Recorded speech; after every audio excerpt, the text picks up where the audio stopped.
پکار دی 1215 نمبر حدیث شریف دے وعنه رضی اللہ عنہ دام دمخ کے پشان دا ابو حریرہ رضی اللہ عنہ نے روایت دے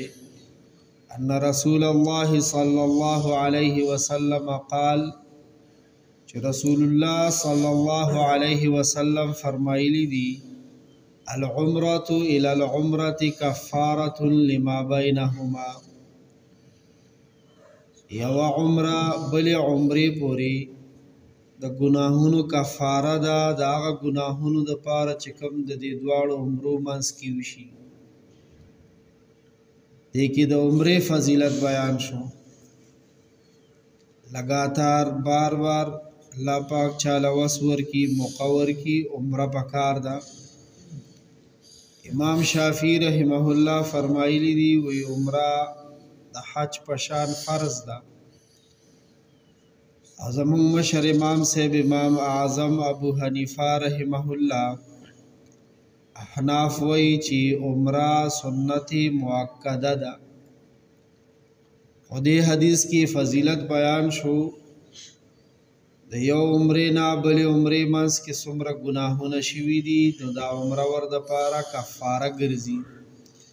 گناهونه ور سره الله پاک میټاوي وراني ور سره والحج المبرور او پاتې شو مبرور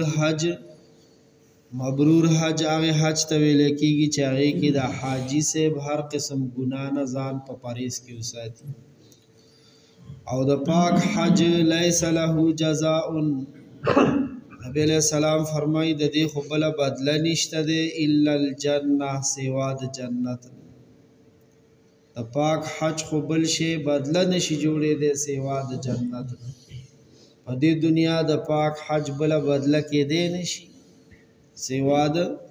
جنت نه نو پاک حج والا چې د په حج کې د ګناهونو نه ځان وساتي دی به الله پاک په دې حج باندې جنت تبیعی متفق علیہ دا حدیث متفق علیہ دے امام بخاری و امام مسلم رحمہم اللہ روایت کرے دے اللہ پاک دی منگا و تاسو ناستو او اوریدن کو مرگر ټولو تا دا حج او دا عمره دا قبول شوی دا پاک و حجونو دا پاک مالنا دا پاک عمره توفیق بار بار اللہ پاک نصیب کی کم خلقو کړي دي الله پاک دې تینا قبول کی او راتلون کی کال کې چې کوم حاجیان صاحبان تک ودو کوي د حج د پاره اراده کوي داخله کوي الله دې ورکی پورا کامیاب